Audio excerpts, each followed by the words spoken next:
Hello cricket station viewers எல்லாருக்கும் வணக்கம். நான் உங்கள் சஞ்சீவ், எங்களோட ரிச்சர்ட்ஸ் இருக்காரு.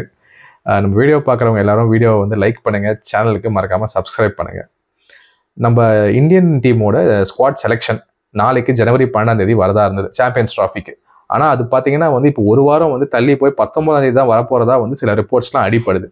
அதை பற்றி அதுக்கப்புறம் பிசிசிஐ எந்த மாதிரி ஸ்குவாட் அனுப்ப போகிறாங்க, நம்ம நம்ம சேர்மன் ஆஃப் செலக்டர்ஸாக இருந்தால் நம்ம எந்த மாதிரி ஸ்குவாட் அனுப்ப போகிறோம், அதை பற்றி நம்ம பேச போகிறோம். சொல்லுங்க ரிச்சர்ட்ஸ், ஃபர்ஸ்ட் கேட்போம் உங்களோட கருத்து என்ன? நான் முதல்ல பிசிசிஐ என்ன மாதிரி, அதாவது இந்தியன் டீம் மேனேஜ்மெண்ட் என்ன மாதிரி ஒரு பிளேயிங் லெவன் செட் பண்ணுவாங்க, அந்த பிளேயிங் லெவனுக்கு என்ன மாதிரியான பேக்கப் பிளேயர்ஸ் கொண்டு வருவாங்க அப்படின்னு நான் சொல்லிடுறேன். அதுக்கு முன்னாடி ரிச்சர்ட்ஸ், நம்ம அந்த 19 வரப்போற நியூஸ் உண்மைதானா?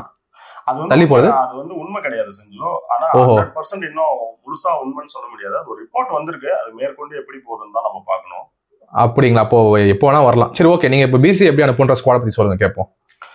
பிசிசிஐயோட அதாவது இந்தியன் டீம் மேனேஜ்மெண்டோட பிளேயிங் லெவன் எப்படி இருக்குன்னு பாத்தீங்கன்னா, கில்லு, ரோஹித் சர்மா, விராட் கோலி டாப் ஆர்டர்ல இருப்பாங்க. அதுக்கு அடுத்து 2 இடத்துல பாத்தீங்கன்னா ஸ்ரேயஸ் ஐயர் அண்ட் கேஎல் ராகுல் இருப்பாங்க. அதுக்கடுத்து ஆல்ரவுண்டர்ஸ்ல பாத்தீங்கன்னா ஹர்திக் பாண்டியா அண்ட் ரவீந்திர ஜடேஜா இருப்பாங்க. யூனிட்டை எடுத்துக்கிட்டா ஒரே ஒரு spinner, prime spinner main spinner Kuldeep Yadav. Fast bowling யூனிட்ல எடுத்துக்கிட்டீங்கன்னா ஹர்தீப் சிங், பும்ரா, ஷமி, இவங்க 3 பேர் மொத்தம். அதாவது வேர்ல்டு கப் ஆடின 11ல ஹர்தீப் மட்டும் தான் இன்க்ளூட் ஆயிருக்காரு இந்த 11ல. ஓகே, டிஃபரண்டா. நெக்ஸ்ட் பாத்தீங்கன்னா பேக்கப் பாத்தீங்கன்னா தேர்ட் ஓபனரா ஜெய்ஸ்வால் வெளியில இருப்பாரு. அதுக்கு அடுத்தது செகண்ட் விக்கெட் கீப்பரா ரிஷப் பண்ட் இருப்பாரு. ஃபாஸ்ட் பவுலிங் யூனிட்டுக்கு ஒரு பேக்கப் சிராஜ் இருப்பாரு. இதுக்கு அடுத்து ஜடேஜாவுக்கு லைக் ரீப்ளேஸ்மெண்ட்ல பாத்தீங்கன்னா அக்ஷர் படேல் வருவாரு. ஓகேங்களா? இந்த ஒரு 15 பேரை தான் பிசிசிஐ சாம்பியன்ஸ் டிராஃபி கூட்டிட்டு போறதுக்கு ஒரு 95% வாய்ப்புகள் இருக்கு. லிட்டரலி இது ஸ்குவாட் பாத்தீங்கன்னா நம்ம வேர்ல்டு கப் ஆடின அதே ஸ்குவாட் மாதிரி தான் மிரர் எடுத்துருக்காங்க. அங்கே அஸ்வினுக்கு பதிலாக இங்கே அக்ஷர் படேல் அப்படின்னு சில சேஞ்சஸ் கூட நமக்கு இருக்கே தவிர எக்ஸாக்ட்லி கிட்டத்தட்ட அதே ஓடிஐ செட்டப் போட தான் போறாங்க. இது ஓகே. பட் இப்போ நம்ம இந்த துபாய் ட்ராக் எப்படி இருக்குன்னு பார்த்துருக்கோம், அது எந்த மாதிரி பிஹேவ் பண்ணுதுன்னு பார்த்துருக்கோம். நம்ம ஒரு செலெக்ஷன் பண்றோம் ஒரு ஸ்குவாடா, இந்தியன் ஸ்குவாடா, நீங்க யாரோட போவீங்க? பிளேயர்ஸ் சொல்லுங்க. நான் மொத்தம் இப்பயே எடுத்ததுமே 2 விஷயத்த சொல்லிடுறேன். அது ஒண்ணு என்னன்னு கேட்டீங்கன்னா, கில் என்னுடைய 15 மெம்பர் ஸ்குவாட்ல இருப்பாரு, ஆனா பிளேயிங் லெவல்ல இருக்க மாட்டாரு. நெக்ஸ்ட் ஆனா அவரோட புள்ளி விவரங்களும் கொஞ்சம் ஹைட்டா இருக்கே, பரவாயில்லைங்களா? இருக்கு, ஆனா சூழ்நிலைக்கு தகுந்த மாதிரி நான் சொல்றேன். நெக்ஸ்ட் பாத்தீங்கன்னா ரவீந்திர ஜடேஜா என்னோட 15 மெம்பர் ஸ்குவாட்லயே இருக்க மாட்டாரு. அதுக்கான ரீசன் சொல்லிடுறேன். ஏன்னு கேட்டீங்கன்னா, ஒரு ஒரு லெஃப்ட் ஹேண்ட் ஆர்த்தடாக்ஸ் பவுலிங்ல பாத்தீங்கன்னா ஒரு டிப் அண்ட் ட்ரிப்ட் பந்துல கொடுக்கறதுக்கு, ஒரு ஃபிளைட்டா அடிக்கிறதுக்கு, அல்லது பிளாட்டா இழுக்கிறதுக்குன்னு சொல்லி அவரோட பவுலிங்கோடைய வேரியேஷன்ஸ் அண்ட் அதோட எஃபெக்டிவ் ரொம்ப கம்மியா தான் இருக்கு. ஆனா அதே சமயத்துல நீங்க அக்ஷர் படேல பாக்குறப்ப பாத்தீங்கன்னா இது எல்லாமே அவர்கிட்ட கொஞ்சம் அதிகமா இருக்குது. விக்கெட் டேக்கிங் எபிலிட்டி இப்ப அவர்கிட்ட கொஞ்சம் அதிகமாயிட்டு வர மாதிரி தெரியுது. கரெக்டா அவர் ரெண்டுத்துலயுமே ஃபார்ம்லயும் இருக்காரு ஆக்சுவலி அக்ஷர் படேல். ஆமா. ரெண்டாவது அக்ஷர் படேலோட பேட்டிங்கும் ரொம்ப நம்பிக்கையான பேட்டிங் தான். ஸோ அக்ஷர் படேல் இருக்கிறப்ப நான் லைக் டு லைக் ரீப்ளேஸ்மெண்ட்டுக்கு போக மாட்டேன். அதுக்கு பதிலாக நான் வேற மாதிரி அந்த துபாயோட கண்டிஷனை வச்சுதான் நான் எல்லாமே யோசிப்பேன். அதை நான் பின்னாடி சொல்றேன். இப்ப முதல்ல என்னோட பிளேயிங் லெவனும் அதுக்கான பேக்கப்ஸும் நான் சொல்லிடுறேன். Okay okay. இப்ப என்னுடைய பிளேயிங் லெவன் எப்படி இருக்கும் அப்படின்னு பாத்தீங்கன்னா, டாப் ஆர்டர்ல ஜெய்ஸ்வால், ரோஹித் சர்மா அண்ட் விராட் கோலி. நம்பர் 4 5 பாத்தீங்கன்னா ஸ்ரேயஸ் ஐயர் அண்ட் கேஎல் ராகுல். அப்புறம் ஆல்ரவுண்டர்ல பாத்தீங்கன்னா ஹர்திக் பாண்டியா, அக்ஷர் படேல். அதுக்கு அடுத்து மெயின் ஸ்பின்னர் குல்தீப் யாதவ். உங்களுக்கு 3 ஃபாஸ்ட் பவுலர் வேணும் அப்படின்னா ஹர்தீப் சிங், பும்ரா, ஷமி, இவங்க தான் பிளேயிங் லெவன்ல இருப்பாங்க. ஓகேங்களா? சோ நீங்க பிசிசிஐ டீம் அனுப்புற 11ல பாத்தீங்கன்னா ஒரு சேஞ்ச் தான் பண்ணிருக்கீங்க. ஜடேஜாக்கு பதிலா அக்ஷர் படேல், அப்புறம் மேல ஜெய்ஸ்வால் உள்ள வந்திருக்காரு. ஓகே. இதுல அடுத்து என்னன்னு பாத்தீங்கன்னா பேக்கப் அப்படின்னு பாத்தீங்கன்னா third opener Gill, second wicket keeper Rishabh Pant. அதுக்கப்புறமேல் பாத்தீங்கன்னா ஆல்ரவுண்டர்ல பாத்தீங்கன்னா நம்ம நிதிஷ்குமார் ரெட்டியை நம்ம கொண்டு வரணும். அதாவது நீங்க ஆனா இப்போ நீங்க ஜடேஜா, அக்ஷர் படேல் வேண்டாம்னு சொன்னீங்க. இப்போ நிதிஷ்குமாரும் பாண்டியா ஒரே மாதிரில இருக்காது, பரவாயில்லைங்களா? நான் சொல்றேன். நெக்ஸ்ட் பாத்தீங்கன்னா சிராஜ் ஃபாஸ்ட் பவுலிங் யூனிட்டுக்கு பேக்கப்பா இருப்பாரு. ஓகேங்களா? Okay okay okay. 15 சொல்லிட்டீங்க. ஓகே. பேக்கப்ல பாத்தீங்கன்னா கில்லு, ரிஷப் பண்ட், நிதிஷ்குமார் ரெட்டி, சிராஜ். ஓகேங்களா? Okay okay okay. இப்ப நான் ஏன் ஜடேஜாவோட இடத்துல நிதிஷ்குமார் ரெட்டி கொண்டு வருவேன்னா, இப்ப நீங்க வந்து ஒரு வாஷிங்டன் சுந்தர் அந்த இடத்துக்கு கொண்டு வரீங்க அல்லது ரியான் பராக கொண்டு வருவீங்க அப்படின்னா வாஷிங்டன் சுந்தர் வந்து bowling off spin bowling allrounder, ஒரு off spin batting allrounder Riyan Parag. ஓகேங்களா? இப்ப அவங்க ஒரு வேற ஒரு வேரியேஷன் தராங்க. அதாவது அக்ஷர் படேலை விட வேற ஒரு வேரியேஷன் தராங்க. அதாவது ஒரு தேர்டு சீமரை நீங்க கம்மி பண்ணிட்டு, அதாவது ஒரு ஹர்தீப் சிங்கை கம்மி பண்ணிட்டு அந்த இடத்துக்கு வந்து ஒரு பேட்டிங் ஆல்ரவுண்டர் அல்லது பவுலிங் ஆல்ரவுண்டர் ஆஃப் ஸ்பின்ல கொண்டு வந்தீங்கன்னா, நீங்க அந்த ஏரியா கொண்டு வந்தீங்கன்னா உங்க பேட்டிங்கோட வெயிட் வந்து நம்பர் 8 வரைக்கும் வரும். ஆனா துபாயில உங்களுக்கு வந்து ஃபிங்கர் ஸ்பின்னர் வந்து எஃபெக்டிவா இருப்பாரா அப்படிங்கிறது நமக்கு ஒண்ணு இருக்கு. ஏன்னா அது ஃபுல்லா ஒரு ஃபிளாட் ட்ராக் தான் கொடுக்குறாங்க உங்களுக்கு. ஆமா ஆமா ஆமா கண்டிப்பா. இன்னும் சொல்ல போனா டாஸ் யார் ஜெயிக்கிறாங்களோ அவங்க வின் பண்ணிட்டு போற கண்டிஷன் தான் பொதுவாக. ஆமா, டாஸ் வின் பண்ணி சேஸ் பண்ணி மேட்ச் வின் பண்ணிட்டு போயிட்டே இருப்பாங்க. டாஸ் வின் பண்ணாலே மேட்ச் முடிஞ்சது மாதிரி தான் இருக்கு துபாயில. நெக்ஸ்ட் இன்னொன்னு பாத்தீங்கன்னா 2019 தான் கடைசியா அங்க வந்து பாத்தீங்கன்னா பாகிஸ்தான் அண்ட் ஆஸ்திரேலியான்னு ஒரு பெரிய டீம்ஸ் விளையாடி இருக்கு. இப்ப இதுக்கு இடைப்பட்ட ஒரு 5 வருஷத்துல பாத்தீங்கன்னா விளையாண்டது எல்லாமே கனடா, ஓமன், ஸ்காட்லாந்து, UAE இந்த ஒரு அசோசியேட் டீம்ஸ் தான் அங்க விளையாடி இருக்காங்க. இந்தியா வந்து கடைசியா அங்க வந்து பாகிஸ்தான் கூட விளையாண்டுச்சு. அது ஒரு ஆசியா கப் 2018ல விளையாண்டாங்க. அவங்க ஒரு 230 பிளஸ் சம்திங் ஏதோ ஸ்கோர் பண்ணாங்க. இவங்க ஒரு 39 ஓவர்லயே அடிச்சுட்டு போயிட்டாங்க. ரோஹித் அண்ட் தவான் வந்து ஆக்சுவலி அதுல 2 பேருமே செஞ்சுரின்னு நினைக்கிறேன். சோ அந்த அளவுக்கு அது ஒரு பேட்டிங் ஃப்ரெண்ட்லி விக்கெட்டா தான் இருந்திருக்குது. அப்படி பாக்குறப்ப ஒரு பிளாட் ட்ராக்காவும் இருக்கிறப்ப நம்ம ஸ்பின்னரை ஒரு ஃபிங்கர் ஸ்பின்னரை கொண்டு போய் நம்பர் 8ல வைக்கிறதுக்கு, அதாவது தேர்ட் சீமரை கம்மி பண்ணிட்டு, அதாவது ஒரு ஹர்தீப் சிங்கை கம்மி பண்ணிட்டு அந்த இடத்துக்கு கொண்டு போய் ஒரு ஸ்பின்னர் ஒரு ஆல்ரவுண்டரை வைக்கிறதுக்கு நான் என்ன நினைக்கிறேன் அப்படின்னு கேட்டீங்கன்னா, உங்களுக்கு தேவைப்பட்டா ஹர்தீப் சிங் வேணாம்னா நிதிஷ்குமார் ரெட்டி வச்சுக்கோங்க அப்படின்னு சொல்றேன். ஏன்னா நம்பர் 7ஓ அல்லது ஒரு நம்பர் 8ஓ நிதிஷ்குமார் ரெட்டி மாதிரி ஒருத்தர் வரவர் வந்து உங்களுக்கு எப்படி இருப்பாருன்னா, அந்த இடத்துக்கு வந்து அவர் வந்து உங்களுக்கு ஒரு மீடியம் ஃபாஸ்ட் பவுலிங் ஒரு ஆல்ரவுண்டர் அந்த ஒரு வெரைட்டி கொடுக்குறாரு பிளாட் ட்ராக்கு. நெக்ஸ்ட் வந்து வாஷிங்டன் சுந்தரை வந்து நீங்க ஒரு 15 பந்துக்கு ஒரு 30 ரன்னுக்கு நம்ப முடியுமா என்னன்னு உங்களுக்கு தெரியாது. அந்த டைம் வந்து நீங்க வந்து நிதிஷ்குமார் ரெட்டி அதுக்கு நம்பலாம். அந்த கெப்பாசிட்டி அவருக்கு இருக்கு. ஓகேங்களா? நெக்ஸ்ட் இன்னொன்னு என்னன்னு கேட்டீங்கன்னா, சிஎஸ்கே வந்து துபாயில ஃபர்ஸ்ட் பேட்டிங் பண்ணியும் ஜெயிக்கலாங்கிறதுக்கு வந்து ஒரு மந்திரத்தை கண்டுபிடிச்சிருக்கு சார். ஓகேங்களா? அது என்ன மந்திரம்னா, தேவைக்கு தகுந்ததை விட சேர்த்து கொஞ்சம் ரன்ஸ் பண்ணு வச்சுக்கோ கையில. அதுதான் நீ துபாயில ஃபர்ஸ்ட் பேட்டிங் பண்ண ஜெயிக்கிறதுக்கான மந்திரம் சிஎஸ்கே சொல்லி இருக்கு. கொல்கத்தா அங்க வச்சு ஜெயிச்சாங்க ஐபிஎல்ல. அப்ப வந்து பாத்தீங்கன்னா ஒரு 30 to 40 ரன் நம்ம அங்க எக்ஸ்ட்ரா அடிக்க வேண்டிய நிலைமை தான் இருக்கு. நம்ம டாஸ் தோத்துட்டோம், ஃபர்ஸ்ட் பேட்டிங் பண்றோம்னா. அப்ப அந்த மாதிரி கண்டிஷனுக்கு ஒரு நீங்க ஒரு பவுலிங் யூனிட் செட் பண்றீங்கன்னா, குல்தீப், பும்ரா, ஷமி 30 ஓவர் போடுவாங்க கம்பல்சரி. அப்படின்னா இன்னும் ஒரு 3 பேரு, அக்ஷர், ஹர்திக் அண்ட் நிதிஷ்குமார் ரெட்டி 3 பேருமே ஆல்ரவுண்டர். இவங்க 3 பேரும் சேர்ந்து ஒரு 20 ஓவர் கொடுப்பாங்க. அப்படிங்கிறப்ப பாத்தீங்கன்னா உங்களுக்கு பேட்டிங்கோட ஸ்ட்ரென்த் வந்து நம்பர் 8 வரைக்கும் வரும்.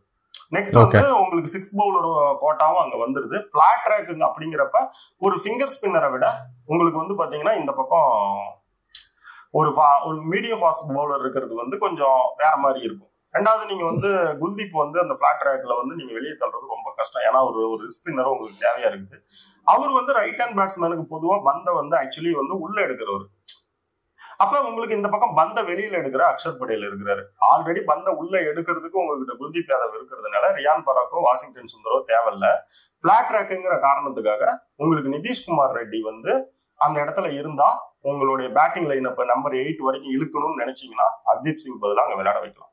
சோ ஃபைனலா நான் என்ன சொல்றேன் அப்படின்னா, என்னோட 15 மெம்பர் ஸ்குவாட் எதுனா ஜெய்ஸ்வால், ரோஹித் சர்மா, விராட் கோலி, ஸ்ரேயாஸ் ஐயர், KL ராகுல், ஹர்திக் பாண்டியா, அக்ஷர் படேல், குல்தீப் யாதவ், ஹர்தீப் சிங், பும்ரா, முகமது ஷமி 11.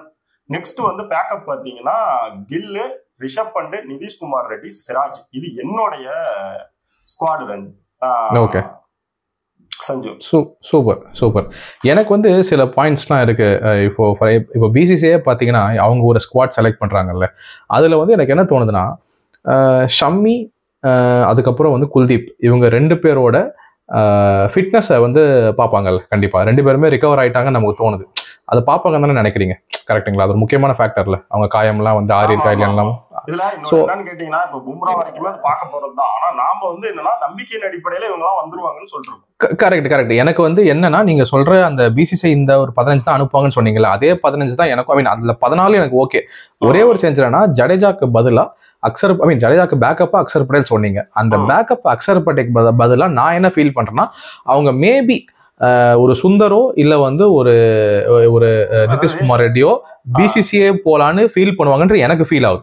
சரிங்களா, அந்த ஆல்ரவுண்டர்ஸ்ல சொல்றீங்க அக்சர் பட்டேலுக்கு பதிலா. சரிங்களா,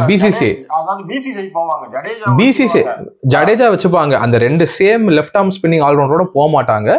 ஸோ அந்த ஒரு அக்சர் பட்டேல் பேக்கப்க்கு பதிலா, ஏன்னா ஜடேஜா அவங்க மெயின் 11ல இருக்க பிளேயரா பார்ப்பாங்க. ஸோ அதுக்கு பதிலாக ஒரு வெரைட்டி வேணும்ன்றதால இப்போ ஃபார்ம்ல இருக்கிறதுக்கும் அதே சேம் டைம் வேற ஒரு வேரியேஷனுக்காக சுந்தர் ஆர் நிதிஷ் ரெட்டி இந்த 2 பேர்ல ஒருத்தர தான் போவாங்க எனக்கு ஃபீல் ஆகுது.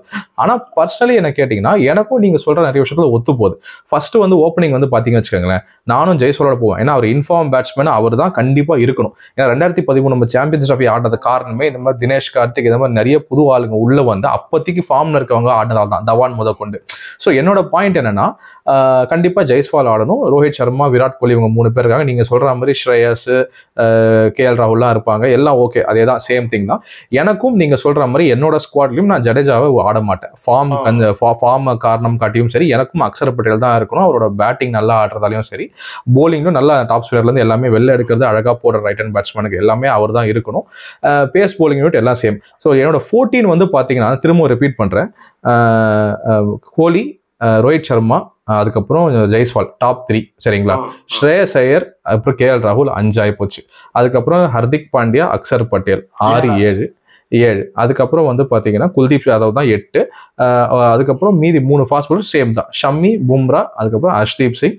பேக்கப்க்கு சிராஜ், நீங்க சொல்ற மாதிரி அதே தான் போய் ஆகணும். சரிங்களா, மேல பேக்கப்க்கு வந்து கில் நமக்கு 13 ஆச்சு. அதுக்கப்புறம் கீப்பிங்க்கு வந்து பாத்தீங்கன்னா நிறைய பேர் சாம்சனும் பேசிட்டு இருக்காங்க. சாம்சன் வந்து ஒரு விஜய் ஹசாரே ஆடல, கரெக்டுங்களா? சோ அவரை பெருசா எடுக்க மாட்டாங்க. அதனால வந்து ரிஷப் பண்ட் தான் உள்ள போவார் எப்படியும். சோ 14 ஆகி போச்சு. அந்த மீதி ஒரு ஸ்லாட் இருக்கு பாத்தீங்களா, எனக்கு நானே வந்து ரொம்ப ஒரு ஆசிலேஷன்ல இருக்கேன். என்னன்னா இப்போ நீங்க ஒரு எக்ஸ் ஃபேக்டருக்காக திலக் வர்மா உள்ள கொண்டு போலாமா?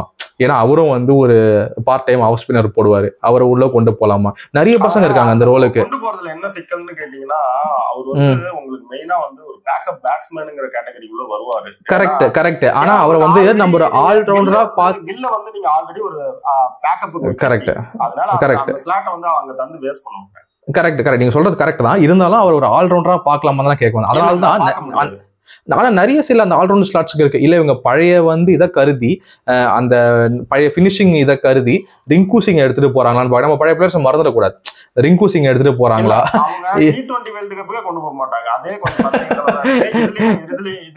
இல்ல கரெக்ட். சோ அப்படி பாத்தீங்கன்னா பேட்ஸ்மேன் எல்லாம் கூட ஆல்ரவுண்டர்ஸ்க்கும் நீங்க சொல்ற மாதிரி வாஷிங்டன் சுந்தர் இருக்காரு, இல்ல அதுக்கப்புறம் நமக்கு வந்து நிதிஷ் ரெட்டி இருக்காரு. இது ரெண்டுமே இல்லாம நம்ம ஒரு முக்கியமான பிளேயர் பத்தி பேசவே இல்லை. இப்போ கரண்ட்லி வந்து குல்தீப், அவருக்கு பேக்கப்பா ஒருவேளை சக்கரவர்த்தியை கூட்டு போறாங்களா? எனக்கு வந்து ஒரு ரிஸ்பினருக்கு பதிலாக இன்னொரு மிஸ்ட்ரி ஸ்பின்னர் தேவைன்னு கூட்டு போறாங்களா? 15வது இடத்துக்கு நான் ஒன்னு சொல்லிடுறேன் சஞ்சு. குல்தீப் யாதவுக்கு வந்து வருண் சக்கரவர்த்தியை கொண்டு வரலாம். ஆனா எப்படி கொண்டு வருவாங்கன்னு கேட்டீங்கன்னா, குல்தீப் யாதவ் காயம் விளையாட முடியாதுன்னா மட்டும் கொண்டு வருவாங்க. ஆமா கரெக்ட். குல்தீப் விளையாட முடியாதுன்னு தெரிஞ்சு நேரா வந்து இந்த சஹல், ரவி பிஷ்னாய் இவங்களுக்கு எல்லாம் முன்னாடி வந்து சக்கரவர்த்தி தான் எடுப்பாங்கன்னு தோணுது. கரெக்டுங்களா? அந்த ஒரு ஆமா, அந்த ஒரு விஷயத்துக்கு எனக்கு அப்படிதான் தோணுது. ஸோ இதுதான் நான் 14 வந்து ஆல்மோஸ்ட் நீங்க சொல்றதுக்கு அலைன் ஆயிட்டேன். அந்த ஒன்னே வந்து எனக்கு வந்து ஒரு எக்ஸ் ஃபேக்டருக்காக மேபி ஒரு ஆல்ரவுண்டருக்காக திலக் வர்மாவோ, இல்லைன்னா திரும்ப நீங்க சொல்ற மாதிரி நிதிஷ்குமார் ரெட்டி, ஆர் வாஷிங்டன் சுந்தர், அந்த கண்டிஷன் பிச் எல்லாம் அவங்க எப்படி இன்னும் அனலைஸ் பண்ணுவாங்க. நம்மளுக்கு தெரிஞ்ச வரைக்கும் அது ஒரு ஃபிளாட் ட்ராக்காக தான் இருந்திருக்கு. பட் வந்து பிசிசி அதை அனலைஸ் பண்ணிட்டு அதுக்கேற்ற மாதிரி இவங்க 2 பேர்ல ஒருத்தர் தான் எடுப்பாங்க எனக்கு ஃபீல் ஆயிட்டு இருக்கு. ஸோ இதுதான் அங்க வந்து ஒரு நம்பர் 15ல வந்து உங்களுக்கு யாரையாவது ஒருத்தர் உள்ள கொண்டாந்து துணிக்கணும்னா பினிஷிங் ரோலும் கொடுக்கணும். நெக்ஸ்ட் வந்து பாத்தீங்கன்னா அவங்க பவுலிங்லயும் கொஞ்சம் ஏதாவது பண்ணணும். அந்த இடம் தான் அந்த இடத்துக்கு 15ல காலியா இருக்கு. அப்ப நீங்க யோசிச்சீங்கன்னா ஒண்ணுதான், அந்த தம்பி ரியான் பராக தூக்கணும். அப்படி கொண்டு வருவாங்க, பேட்டிங் ஆல்ரவுண்டர் கொண்டு வருவாங்க. அப்படி இல்லைன்னா இன்னொரு பக்கம் பேட்டிங் ஆல்ரவுண்டர் நிதிஷ்குமார் ரெட்டி. ஆனா இப்போ நம்ம ஏற்கனவே சொன்ன மாதிரி ஒரு நம்பிக்கை அடிப்படையில பும்ரா இவங்களை பத்தி எல்லாம் பேசணும், இன்ஜுரி ஆகாது அப்படின்னு. ஆனா ரியான் பராக் ஆல்ரெடி இன்ஜுரி, அவர் விஜய் ஹசாராவே இன்னும் ஆடல தானே, கரெக்டுங்களா? ஆடல, இந்த மாதிரி ஆடல. ஆனா வந்து என்னன்னு கேட்டீங்கன்னா 100% அவர் காயத்தாலதான் வெளியே இருக்காரா, இப்ப இந்த செலக்ஷன்ல இருப்பாரா இருக்க மாட்டாரான்னு நமக்கு தெரியாது. ஓகேங்களா, சொல்ல முடியாது. நீங்க சொல்ற மாதிரி NCA திடீர்னு ஒரு ரிப்போர்ட் கொடுத்து அவர் சாம்பியன்ஸ் டிராஃபிக்கு ஃபிட்டா இருப்பாரு, கன்சிடர் பண்ணுங்கன்னு கூட சொல்லலாம். நம்ம முடிவு அவரும் நல்ல ஒரு தரமான செலக்ஷன் தான் 15th ஸ்பாட்டுக்கு, கரெக்டுங்களா? ஸோ நம்ம நிறைய கண்டிப்பா நம்ம நிறைய பிளேயர்ஸ் பத்தி பார்த்தோம். ரிச்சர்ஸ், உங்களுக்கு வேற ஏதாவது இருக்குங்களா நம்ம ஸ்குவாட் செலக்ஷன் பத்தி பேசுறதுக்கு? வேற ஒண்ணும் இல்ல. நாம வந்து ஒரு இறுதி முடிவாக நம்ம சொல்வது என்னன்னா, அவங்க BCCI வந்து எப்படி வரப்போறாங்க அப்படின்னு பாத்தீங்கன்னா 99% வந்து கில், ரோஹித் சர்மா, விராட் கோலி, ஸ்ரேயஸ் ஐயர், KL ராகுல், ஹர்திக் பாண்டியா, ரவீந்திர ஜடேஜா, குல்தீப் யாதவ், ஹர்தீப் சிங், பும்ரா, ஷமி, இந்த 11 பேர் வச்சு விளையாட பார்ப்பாங்க. பேக்கப் வந்து பாத்தீங்கன்னா ஜெய்ஸ்வால், ரிஷப் பண்ட், சிராஜ், அப்புறமேலு அக்ஷர் படேல், இந்த ஒரு 15 பேரோட வர்றதுக்கு தான் அதிகபட்ச வாய்ப்புகள் இருக்குது. இப்ப நம்மளுடைய சேனல் சார்பா நாம வந்து ஒரு உங்களோட கருத்து என்னோட கருத்தையும் மிங்கிள் பண்ணி பாக்குறப்ப நாம எந்த மாதிரி ஒரு 15 மெம்பர் ஸ்குவாடோட போவோம் அப்படின்னு கேட்டீங்கன்னா, ஜெய்ஸ்வால், ரோஹித் சர்மா, விராட் கோலி, ஸ்ரேயஸ் ஐயர், KL ராகுல், ஹர்திக் பாண்டியா, அக்ஷர் படேல், குல்தீப் யாதவ், ஹர்தீப் சிங், பும்ரா, ஷமி, இந்த பிளேயிங் 11ஓடையும் பேக்கப்ல வந்து பாத்தீங்கன்னா கில்லு, நெக்ஸ்ட் வந்து பாத்தீங்கன்னா ரிஷப் பண்ட், நிதிஷ்குமார் ரெட்டி, அண்ட் வந்து பாத்தீங்கன்னா சிராஜ். வந்து நம்மளுடைய சேனலுடைய நம்ம 2 பேரும் மிங்கிள் பண்ணி ஒரு ஐடியாவுக்கு வரப்ப இந்த பிளேயிங் 11ஓட நாம போவோம் அப்படின்னு நம்ம சொல்றோம். அப்புறம் முக்கியமான ஒரு விஷயம் என்னன்னா, நம்ம வியூவர்ஸ்க்கு என்ன மாதிரி ஒரு பிளேயிங் 11 இருந்தா கரெக்டா இருக்கும், எந்த ஒரு 15 மெம்பர் ஸ்குவாட் இருந்தா கரெக்டா இருக்கும் அப்படிங்கறத கமெண்ட்ஸ்ல சொல்லுங்க. கண்டிப்பா. Thank you Richard. நம்மளோட இதெல்லாம் பார்த்தோம், நம்ம ஸ்குவாட் செலெக்ஷன் பார்த்தோம். BCCI அனௌன்ஸ்மெண்ட் பண்ணதுக்கு அப்புறம் நம்ம அதை கம்பேர் பண்ணி எந்த மாதிரி எடுத்திருக்காங்க அப்படின்றத ஒரு டீப் அனாலிசிஸ் பண்ணுவோம். சரிங்களா? Thank you Richard. Thank you viewers. Thank you.